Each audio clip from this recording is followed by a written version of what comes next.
കാട്ടുചോലക്കുളിരലയോട്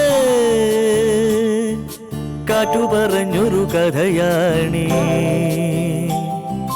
കുരുന്നുപൂവിൻ കവിളുരുമി കരിവണ്ടോതിയ കഥയാണീ. കാട്ടുചോലക്കുളിരലയോട് കാറ്റു പറഞ്ഞൊരു കഥയാണീ. കുരുന്നുപൂവിൻ കവിളുരുമി കരിവണ്ടോതിയ കഥയാണീ. കഥ കഥ കഥ കാക്കത്തൊള്ളായിരം, കഥ കഥ കഥ കാക്കത്തൊള്ളായിരം.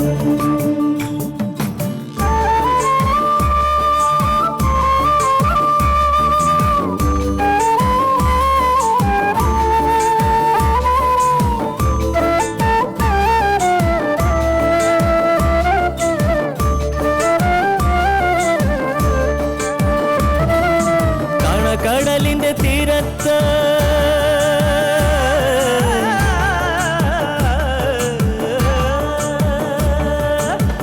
കടലിന്റെ തീരത്തണയണ തിരകൾ പറയണ കഥയാണ്. കായലോളത്തിലെ കളിയോടം കണ്ട കന്നിനിലാവിന്റെ കഥയാണ്. പടവരമ്പത്തെ പുൽനാമ്പിനോട് പുലരി പറഞ്ഞൊരു കഥയാണ്. മാനം മുട്ടണ കൊടുമുടിയോട് മൂവന്തി പറയണ കഥയാണ്. മൂവന്തി പറയണ കഥയാണ്. കഥ കഥ കഥ കാക്കത്തൊള്ളായിരം.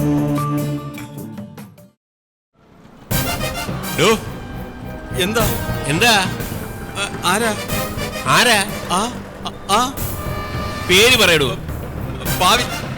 പവിത്രൻ. ഫുൾ നെയിം പറയാൻ. കള്ളൻ പവിത്രൻ. പി പവിത്രൻ. ഇങ്ങോട്ട് നീങ്ങി ഇങ്ങോട്ട് നിൽക്കടാ. പോലീസ് ജീപ്പ് കണ്ടപ്പോ താനെന്താ ഈ ചവിട്ട് നാടകം നടത്തുന്നേ? ഒന്നുമില്ല സാർ. ഏതെങ്കിലും കേസിൽ നീ പ്രതിയാണോ? അല്ല. പ്രതിയാവണോ? എന്നാലേ ഞാൻ ചോദിക്കുന്നതിന് വ്യക്തമായ ഉത്തരം പറയണം. ഈ ഭാഗത്ത് എവിടെ ഈ ഗിരി എന്ന് പറയുന്ന വീട്? എന്താടാ ഞെട്ടിയത്? ഞെട്ടില്ല സാർ. എന്നാ പറ, എവിടാ ഗിരിയുടെ വീട്? അറിഞ്ഞൂടാ സാർ. എന്താ? ഞാൻ ഈ നാട്ടുകാരനെ അല്ല, സത്യം. പിന്നെ എവിടെയാടാ നിന്റെ നാട്?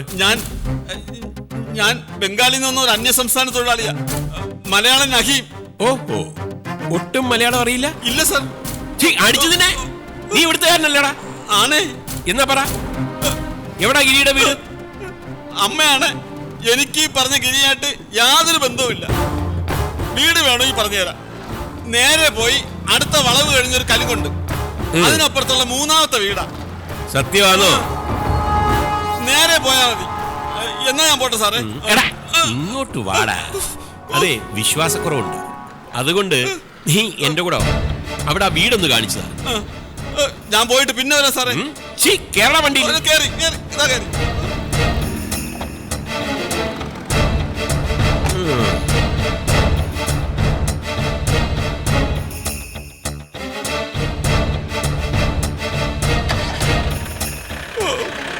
എന്റെ ദൈവമേ.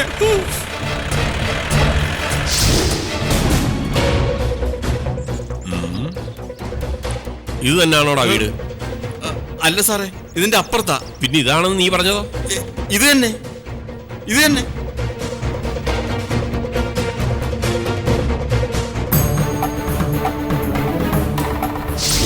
പോലീസ്.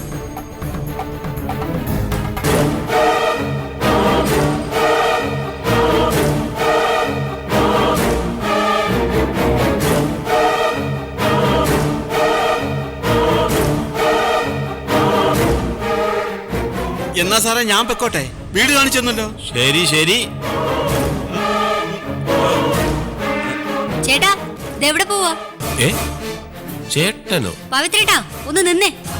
എവളെന്നെ കൊലയ്ക്ക് കൊടുക്കും. ഇങ്ങി വാ, ഇവിടെ വരാ. അപ്പൊ നീ ഇവിടുത്തെ ആളാ? അല്ല സാറേ. പിന്നെ അവര് നിന്നെ ചേട്ടാന്ന് വിളിച്ചതോ?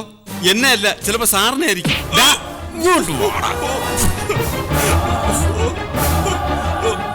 നടക്കുന്നു.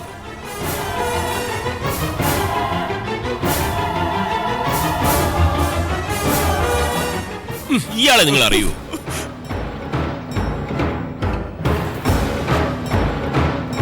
എന്താ ആരും ഒന്നും മിണ്ടാത്തത്? ഇയാളെ അറിയുമോന്ന്?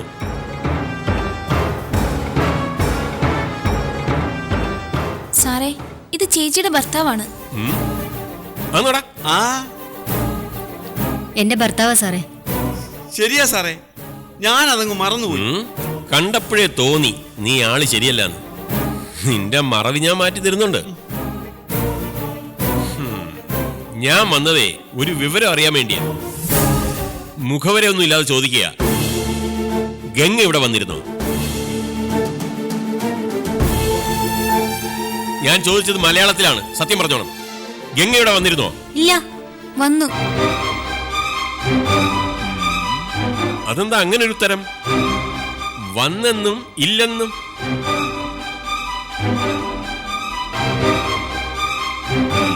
കുട്ടിയുടെ പേരെന്താ? സുമം. അപ്പൊ സുമം പറ.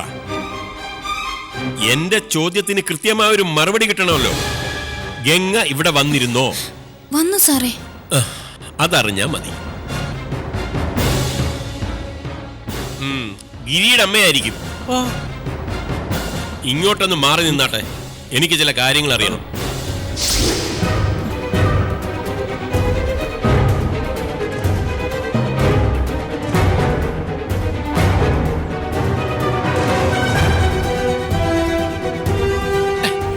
അങ്ങോട്ട് മാറി നിൽക്കുന്നല്ലേ.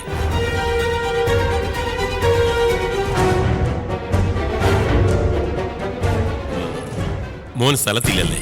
ഇല്ല. ഇവിടെ ചില പ്രശ്നങ്ങളുണ്ടെന്ന് എനിക്കറിയാം. അതവിടെ നിൽക്കട്ടെ. ഗംഗ വന്നിട്ട് ഇവിടെ എന്താ സംഭവിച്ചത്? അത് പിന്നെ ഇനിയും കള്ളം പറയാൻ ശ്രമിക്കേണ്ട പ്രശ്നമാവും. പറയണം. ഗംഗ എന്തിനാ ഇവിടെ വന്നത്? ഗിരി അന്വേഷിച്ച. എന്തിന്? അവക്ക് അവനോട് സ്നേഹമാ പോലും. അപ്പൊ ഗിരിക്ക് അവളോട് സ്നേഹമില്ലേ? ഇല്ല. അതാര് പറഞ്ഞു? എനിക്കറിയാം സാറേ, എന്റെ മോനാ അവൻ. ഗംഗ വന്നിട്ട് ഗിരി ഇവിടെ ഇല്ലെന്ന് ഞാൻ പറഞ്ഞു. പിന്നെ പറയണം. ചായ വേണോന്ന് ചോദിച്ചപ്പോ വേണ്ടെന്ന് പറഞ്ഞു. ആ കൊച്ചു പോവുകയും ചെയ്തു. അത്രേ ഉണ്ടായുള്ളൂ. ഞാൻ പക്ഷെ അങ്ങനെ അല്ലല്ലോ അറിഞ്ഞത്. വേറെ ഒന്നുമില്ല സാറേ. ശരി, അങ്ങോട്ട് മാറിയെങ്കിൽ.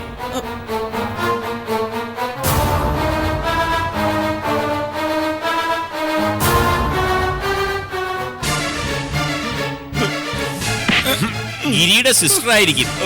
അതെ സാറേ. നിങ്ങളുടെ അമ്മ വിവരങ്ങളൊക്കെ പറഞ്ഞു. ആ സമയത്ത് ആരൊക്കെ ഉണ്ടായിരുന്നു ഇവിടെ? ഞങ്ങൾ 3 പേരുണ്ടായിരുന്നു. പവിത്രേട്ടൻ പുറത്തു പോയിരിക്കായിരുന്നു. അപ്പോ നിങ്ങൾ 3 പേരും ചേർന്നാണ് ഗംഗയെ കൈകാര്യം ചെയ്തത്? അയ്യോ സാറേ, മാറ്റി പറയാൻ നോക്കണ്ട. നിങ്ങളുടെ അമ്മ കാര്യങ്ങളെല്ലാം വിവരിച്ചു കഴിഞ്ഞു. ശരിക്കും അടി കൊടുത്തോ? അടിച്ചില്ല സാറേ. പിന്നെ പിടിച്ച് തള്ളി. അത്രേ ഉള്ളൂ. പിന്നെ അങ്ങ് ഇറക്കി വിട്ടു. വേറൊന്നും ചെയ്തില്ല സാറേ, സത്യം. ചില കാര്യങ്ങൾ നിങ്ങൾ മറച്ചു വെക്കുന്നു മനസ്സിലായി. ഇങ്ങോട്ട് മാറിയില്ലേ?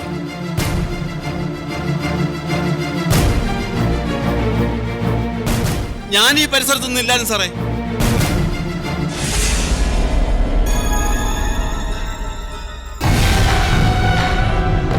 സുമം,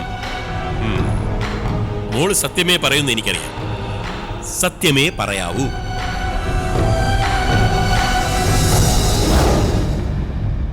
സംഭവിച്ച എന്താണെന്ന് അമ്മയും ചേച്ചി പറഞ്ഞു. അവരുടെ മൊഴി അനുസരിച്ച് ഗംഗയെ അടിക്കാൻ വേണ്ടി അകത്ത് നിന്ന് ബെൽറ്റ് കൊണ്ടുവന്നത് കുട്ടിയാണ്. ഞാനോ? പച്ച കള്ളമാണ് സാർ. എന്നാ പിന്നെ സത്യം എന്താണെന്ന് മോള് തന്നെ അങ്ങ് പറ. വാസ്തവത്തിൽ ഗംഗ ഇവിടെ വന്നത് എന്തിനാ?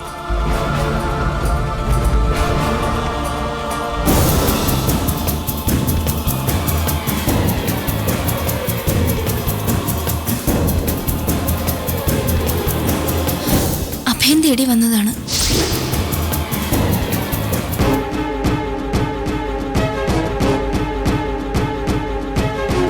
സ്വന്തം വീട്ടിൽ നിന്ന് ഇറക്കി വിട്ടു.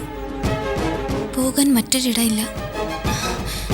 ഒടുവിൽ സ്നേഹിച്ച പുരുഷന്റെ വീട് തേടി വന്നു. എന്നിട്ട് അമ്മ അത് അംഗീകരിച്ചില്ല. പ്രശ്നമായി.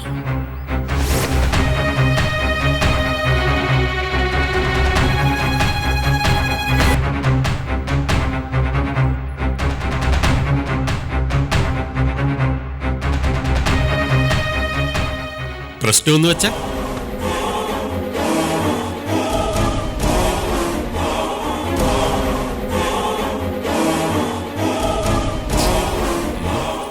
പറയൂ.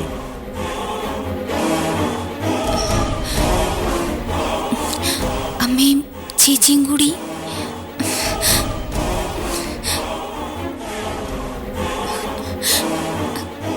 അവര് ഗംഗയെ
ആരും സഹായിക്കാനില്ലാത്തൊരു പെൺകുട്ടിയോട് ഇങ്ങനെയാണോ പെരുമാറുന്നത്? ജാമ്യം കിട്ടാത്ത കേസാ. അതവിടെ നിൽക്കട്ടെ. ഇനിയും ഗംഗ ഇവിടേക്ക് വന്നെന്നിരിക്കട്ടെ. എല്ലാ വഴികളും അടഞ്ഞിട്ട് ഒരവസാന ശ്രമം എന്ന നിലയ്ക്ക് അവൾ വീണ്ടും വന്നാൽ നിങ്ങൾ അഭയം കൊടുക്കുമോ?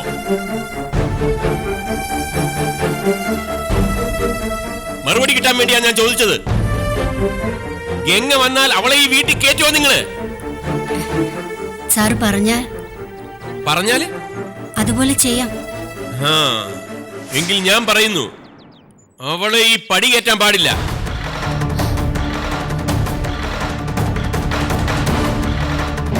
മനസ്സിലായില്ലേ? ഈ ഇട്ടിരിക്കുന്ന യൂണിഫോമിന്റെ പവറിലാണ് ഞാൻ സംസാരിക്കുന്നത്. ഗംഗയ്ക്ക് ഒരു കാരണവശാലും നിങ്ങൾ അഭയം കൊടുക്കാൻ പാടില്ല.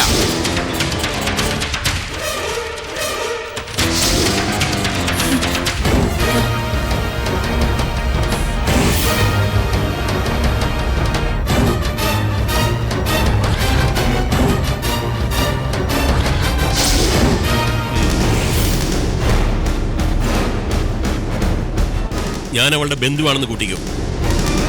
തറവാടിന് അപമാനമുണ്ടാക്കിയ ദുശകുനമാണവൾ.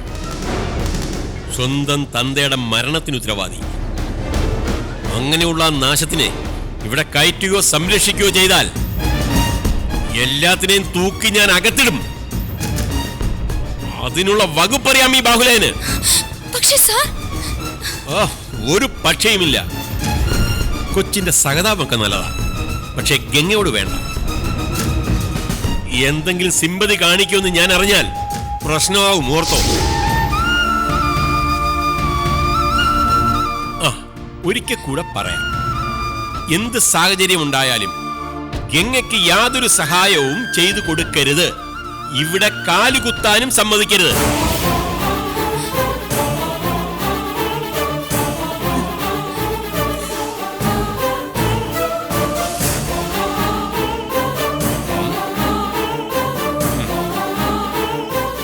പിന്നെ സഹതാപം തോന്നി ഗംഗയെ ഇവിടെ ആരെങ്കിലും സപ്പോർട്ട് ചെയ്താൽ ഗൾഫിൽ പോയ നിങ്ങളുടെ ഗിരിയെ ഞാനങ്ങ് പൊക്കും. കള്ളക്കേസിൽ പൊക്കി ഞാൻ അവന്റെ പണികളെയും നാട്ടിലെത്തിക്കും. പിന്നെ ജയിലിൽ കിടക്കാം. വാണിംഗ് ആയത്, മുന്നറിയിപ്പ്.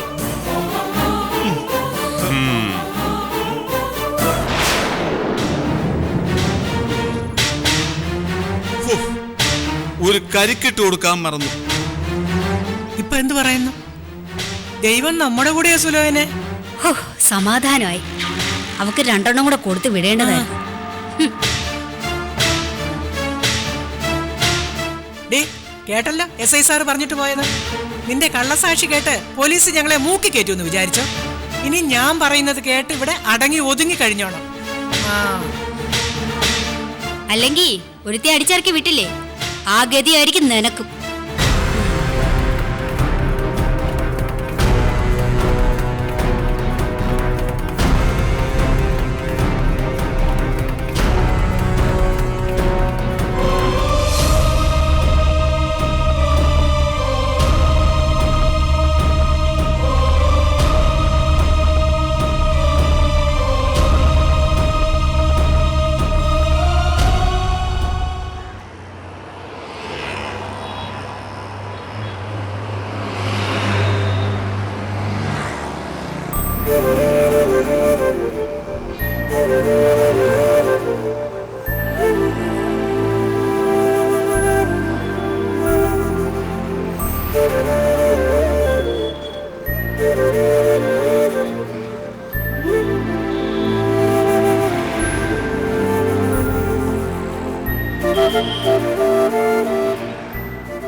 ഗംഗേ മോളെ,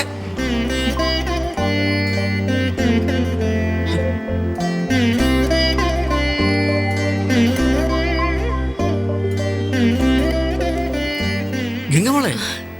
ഞാൻ ഗംഗയല്ല, കൃഷ്ണയാണ്. മുമ്പൊരിക്കൽ റെയിൽവേ സ്റ്റേഷനിൽ വെച്ച് നമ്മൾ കണ്ടിട്ടുണ്ടായിരുന്നു. മനസ്സിലായില്ലേ? മനസ്സിലായി, ദേവിക ടീച്ചറുടെ മകൾ. അച്ഛൻ പറഞ്ഞിട്ടുണ്ട് വാര്യർ സാറിനെ പറ്റി. മോളെ, മാധവ മാഷ് അറിഞ്ഞു. വല്ലാത്തൊരു ഷോക്കായി പോയി.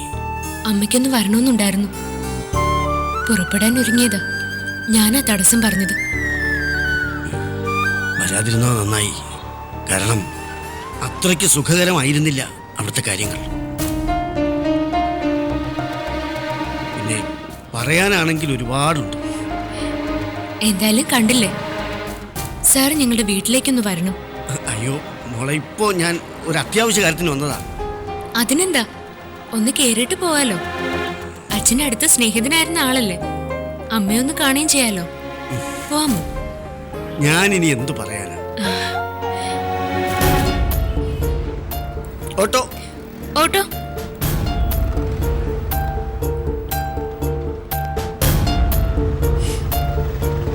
ഓട്ടോ. കേറിക്കോ മോളെ.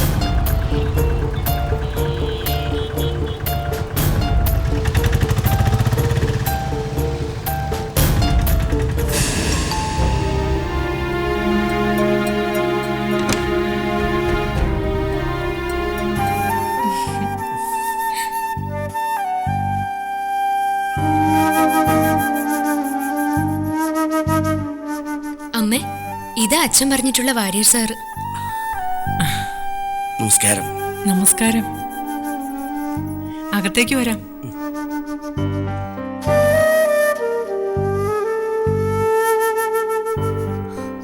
മാധവേട്ടന്റെ സംസാരത്തിൽ മിക്കവാറും വാര്യർ സാറിന്റെയും കുടുംബത്തിന്റെയും വിവരങ്ങൾ കടന്നു വരുമായിരുന്നു.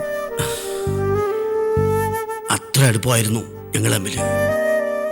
അതുപോലെ നാട്ടിൽ ടീച്ചറെയും മോളെയും അറിയാവുന്ന ഒരേ ഒരാൾ ഞാനാ. മാഷ് എന്നോട് ഒന്നും മറച്ചു വച്ചിരുന്നില്ല. ഒന്നെന്ന് പറഞ്ഞാൽ ഒരു രഹസ്യവും. എന്നിട്ട് പോയില്ലേ? അമ്മേ,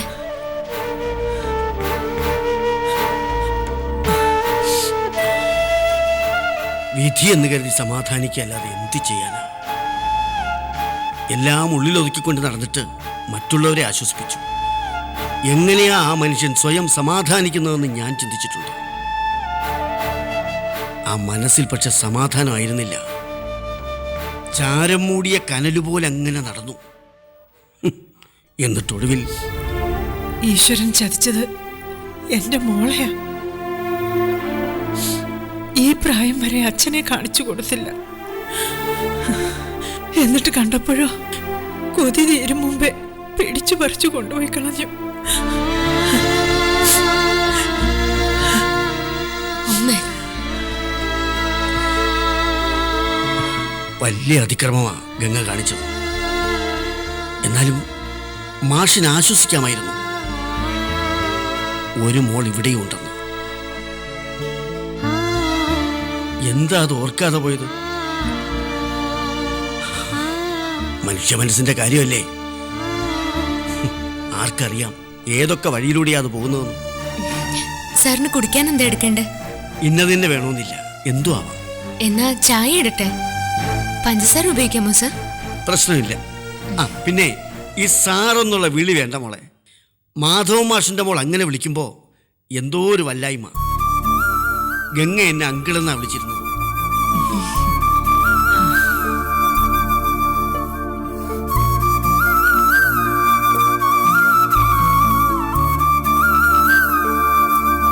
എന്നാലും ആ SIക്ക് ഇത്രമാത്രം കയറി ഇടപെടാൻ എന്ത് അവകാശമാണുള്ളത്? ബന്ധുക്കളല്ലേ, പറഞ്ഞു വരുമ്പോ അടുത്ത ബന്ധുക്കളെന്ന് പറയാൻ മറ്റാരുമില്ല.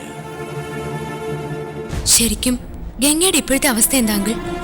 വാസ്തവത്തിൽ വ്യക്തമായി പറയാൻ എനിക്ക് നിശ്ചയമില്ല മോളെ.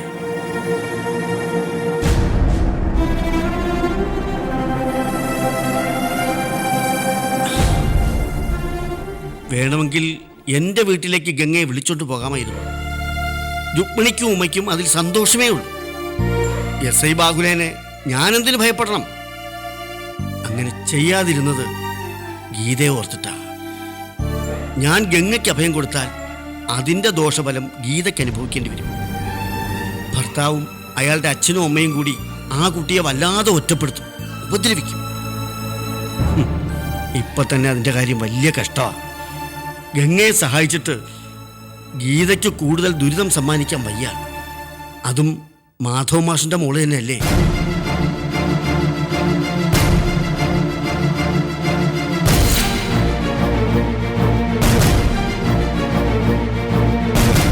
സ്നേഹനിധിയായ അച്ഛൻ ഇനി ഓർമ്മ മാത്രം.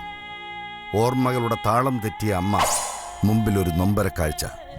എന്നിട്ടും വിധി ഈ പെൺകുട്ടിയെ വെറുതെ വിടുന്നില്ല. അത്രയ്ക്ക് കൊടിയ അപരാധമാണോ ഗംഗ ചെയ്തത്? പ്രിയപ്പെട്ട അമ്മമാർക്കും പെങ്ങന്മാർക്കും മുന്നിൽ ഈ ചിന്താവിഷയം സമർപ്പിക്കുന്നു. കാത്തിരുന്ന് കാണുക. കാട്ടുചോലക്കുളിരലയോട് കാറ്റു പറഞ്ഞൊരു കഥയാണീ. കുറുമുപുവിൻ കവിളുരുമി കരിവണ്ടോതിയ കഥയാണീ. കാട്ടുചോലക്കുളിരലയോട് കാറ്റു പറഞ്ഞൊരു കഥയാണേ. കുറുമുപുവിൻ കവിളുരുമി കരിവണ്ടോതിയ കഥയാണേ.